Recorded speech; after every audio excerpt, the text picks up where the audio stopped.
Добро утро за секое утро. Како и секој вторник, така и денеска со професорот доктор по трудово право Лазар Јовевски имаме интересна тема, а тоа е дали вистинските луѓе се на вистинските позиции. Добро утро, добре дојдовте во студиото на телевизија Алфа. Добро утро и благодарам и ова утро за поканата. Сега првото прашање ми е, мислите ли дека вистинските луѓе се на вистинските позиции, односно на вистинските работни позиции, но во вистинското време?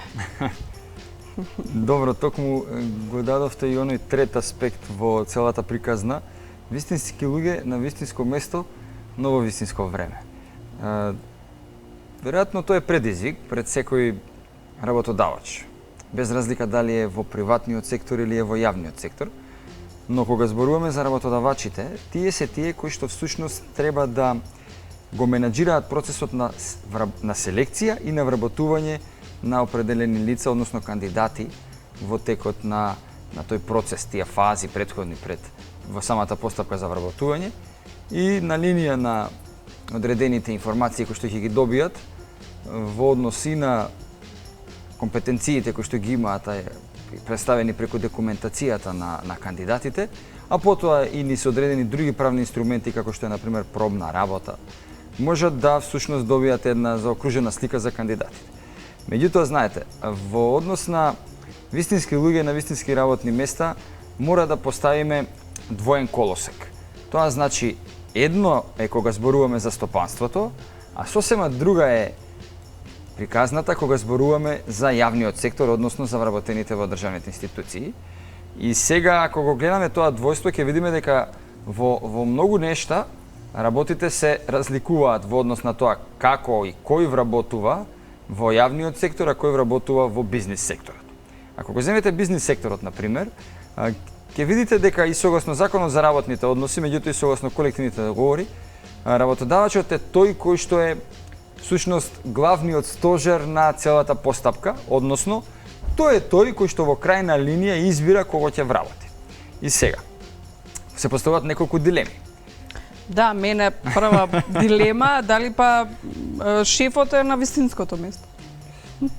Па тоа е, сега видете, ако самиот работодавач, односно носителот на капиталот, дали е тоа директорот, газдата, нели, во зависност од менаџментот има и повеќе нивоа на менаџмент, ако оној кој што е главниот носител на бизнисот, тој селектира и бира, тогаш тој ја сноси целата одговорност. Меѓутоа, ако делегира на понискиот менаџмент, оној среден слој middle менаџмент или на понискиот структура на менаџери да изберат кандидати нови за вработување, да селектираат, да направат комисија или што и да се случува, тогаш веќе одговорноста паѓа на оние кои што се на пониските менаџерски ниво, односно како што велите шефот. Сега ако шефот, директорот, работодавачот. Знаете зошто? Затоа што ако од највисоката скала е вистинскиот човек на вистинското место, со сечија одговорност која треба да ја сноси на самата негова работна позиција како шеф или како надреден. Ако е тој на вистинската позиција, тогаш би бил во вистинско време да одбере и добар кадар. Затоа велам дали е па вистинскиот шеф на вистинското место.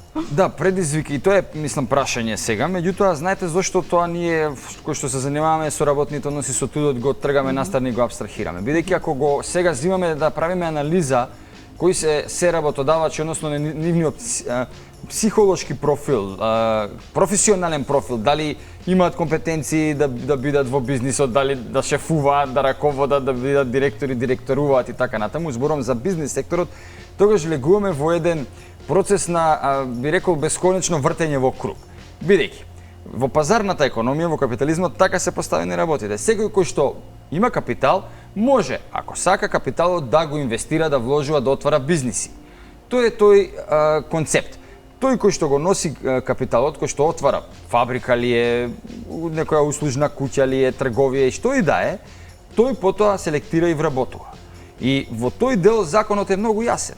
Работодавачот е тој кој што одлучува кого ќе селектира, односно кого ќе избере да работи. И се поставуваат, според мене, и други прашања покрај ова што го поставувате, секако дека стои, дали и како личност е квалитетен, и ние многу пати со вас зборувавме во тој контекст, нели, што се крие зад дискриминацијата, што се крие зад мобингот од страна на шефот, раководителот, директорот и така натаму. Но добро, шефот е во право, па дури и кога не е.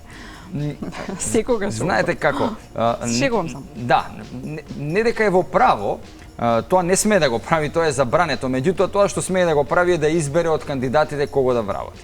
Тука законот дава една можност, зборувам за бизнис секторот, да работодавачот ја има слободата да избира. И според мене во бизнис секторот ние не можеме да зборуваме типично за непотизам и типично да зборуваме за вработување по родбинска линија. Ако сака газдата, директорот, може целата фамилија да си ја вработи во компанијата.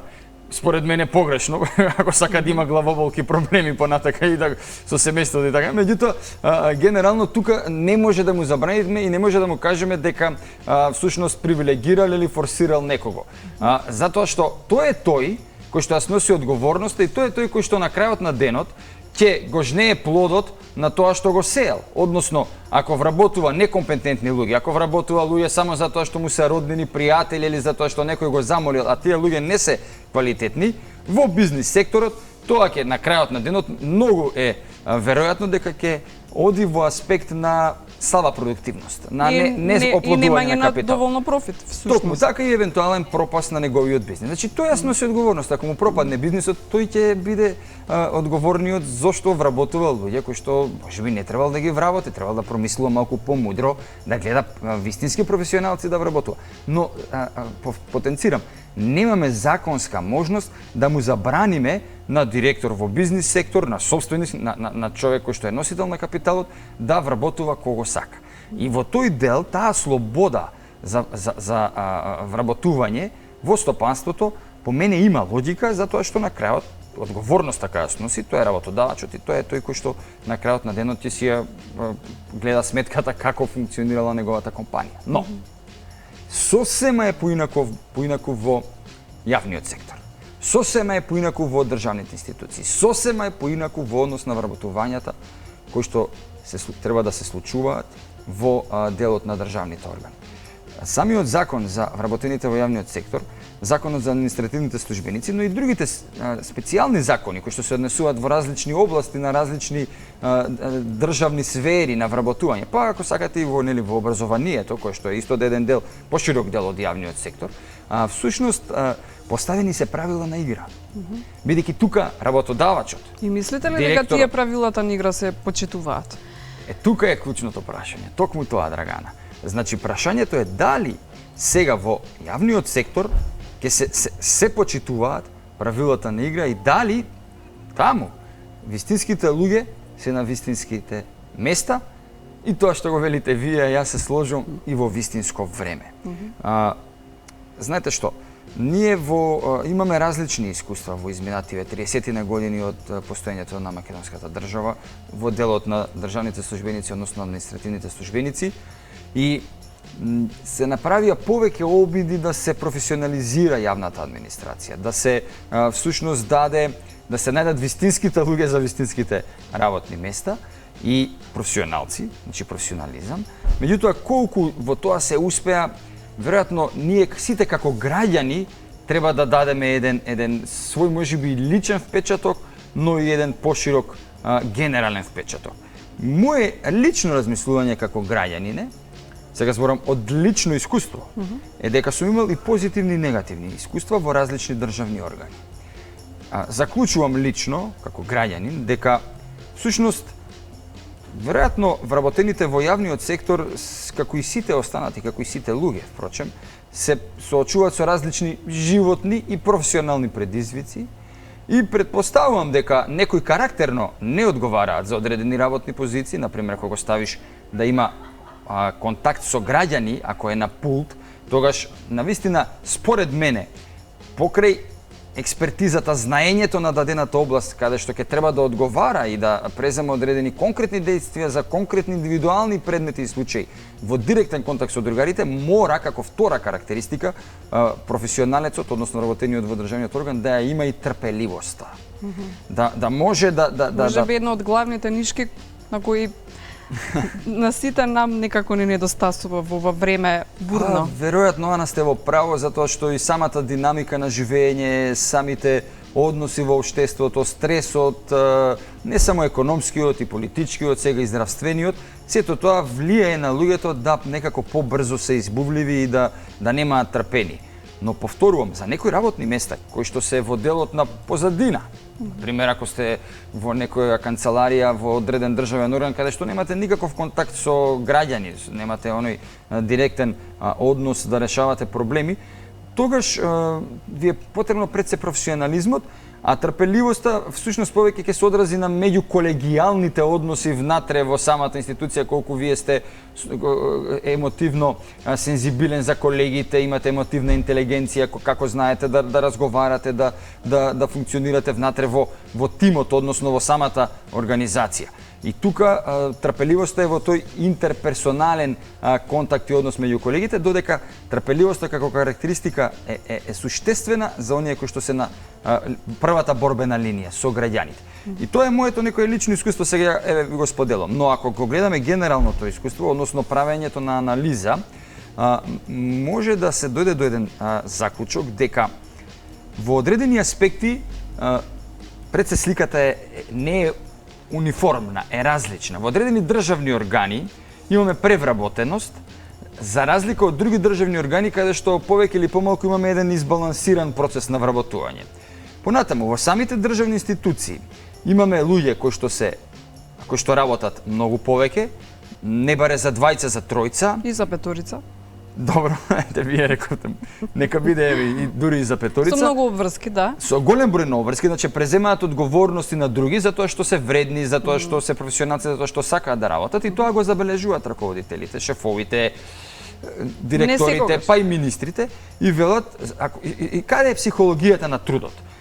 Знае дека ако на едниот вработен му ја даде работата, кој што не ја брка, не ја завршува работата, дека ќе остане работата незавршена или положично завршена. И сега вели, овој вработен ми е професионален, ми е добар, си ја знае работата и константно му се дава работа за да ја заврши работата. Меѓутоа, тоа не е во ред.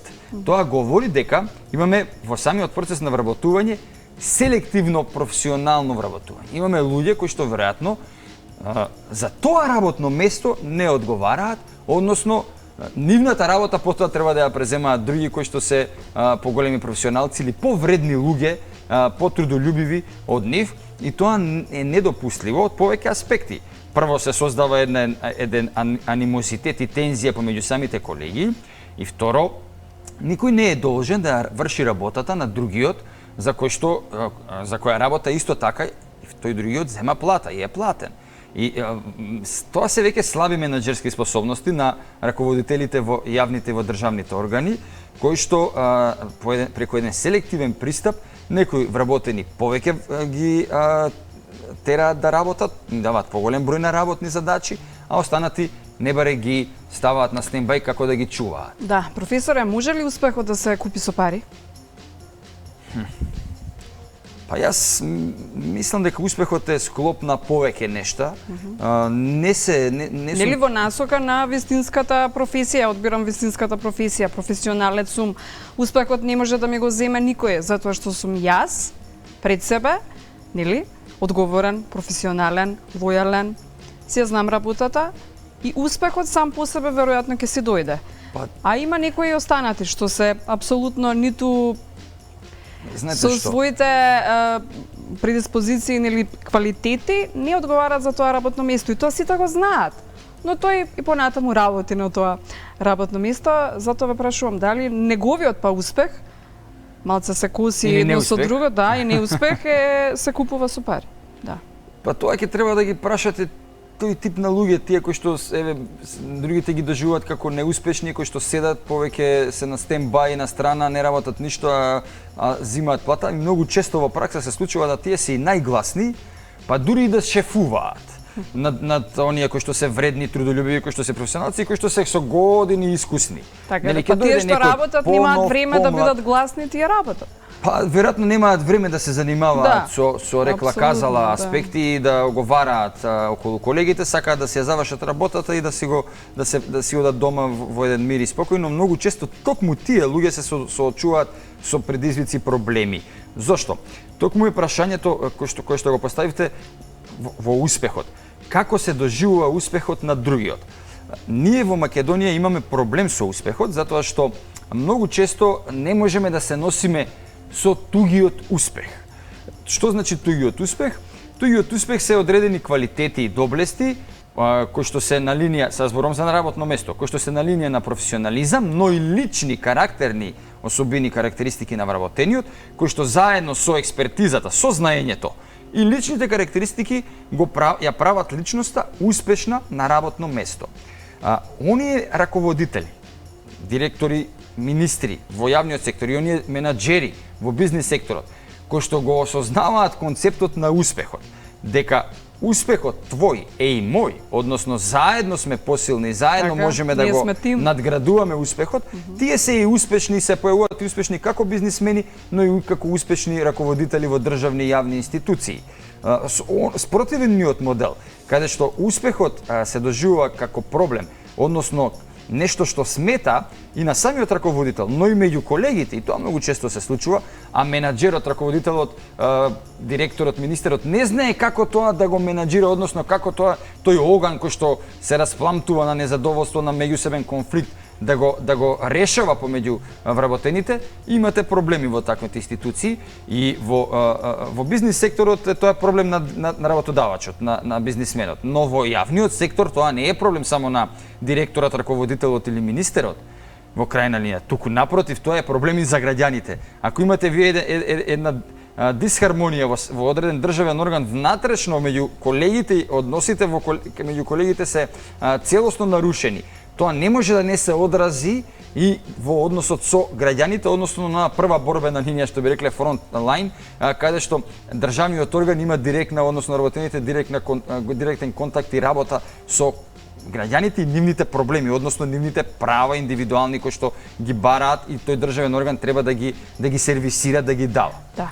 И како заокружување на ова наше денешно отворање на интересна тема, како и секој вторник, така и денеска, дека вистинските луѓе би требало да бидат на вистинските места, но и во вистинско време. Пример има во наша барем практика, дека можат на прсти да се избројат вистинските луѓе кои се поставени на вистински позиции со нивната професионалност и одговорност, но и со стручната спрема предходно, па и со искуството.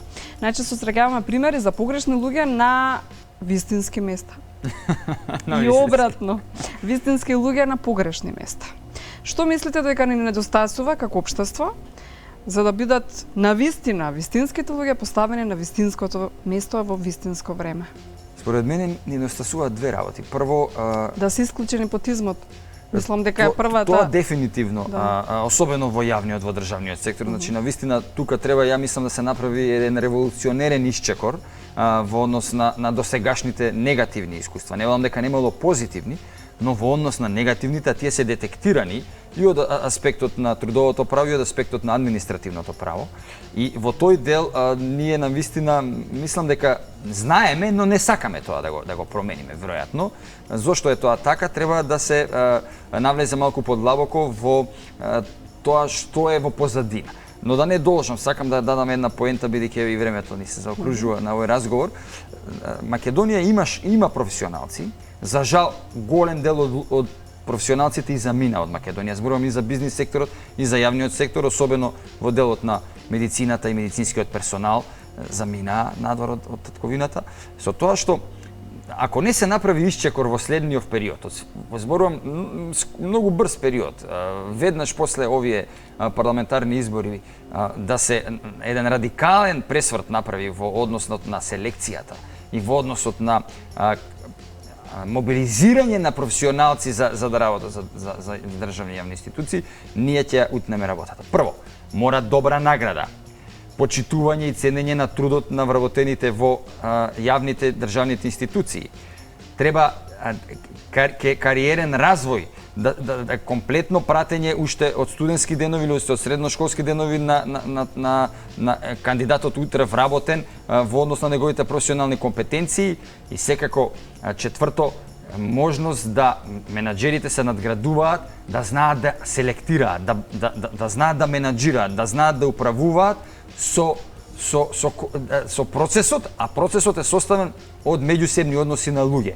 Тоа не е едноставен процес. Не. Сите се со различни карактери, различни сме како луѓе, како индивидуи, сето тоа треба да се вклопи во една успешна приказна. Можно е. Се надевам искрено дека ќе биде можно и желбата за успех, но и победничкиот дух, но и вербата во себе си, мислам дека многу можности ќе ни откриваат на сите нас и ќе бидеме едно подобро општество за сите, а своите можности, вербата во себе, па и духот не може да ги купат ничии пари. Тоа не може да се купи точно така. Да. Ви благодарам, професоре, секогаш задоволство да се слушаат вашите размислувања, а и совети до нашите гледачи, почитувани на телевизија Алфа. Останавме должни за уште една тема, ако се сеќавате од минатата недела, за тоа колку се застапени жените на раководните позиции, тоа ќе ни остане како тема за идниот вторник. Благодарам за денешното ваше гостување. Благодарам. Да, професорот доктор Лазар Јовевски ви кажа колку тоа или дали воопшто се вистинските луѓе поставени на вистинските работни позиции со додавка наша во вистинско време. Се надеваме на подобри времења, вие бидете и понатаму со телевизија Алфа.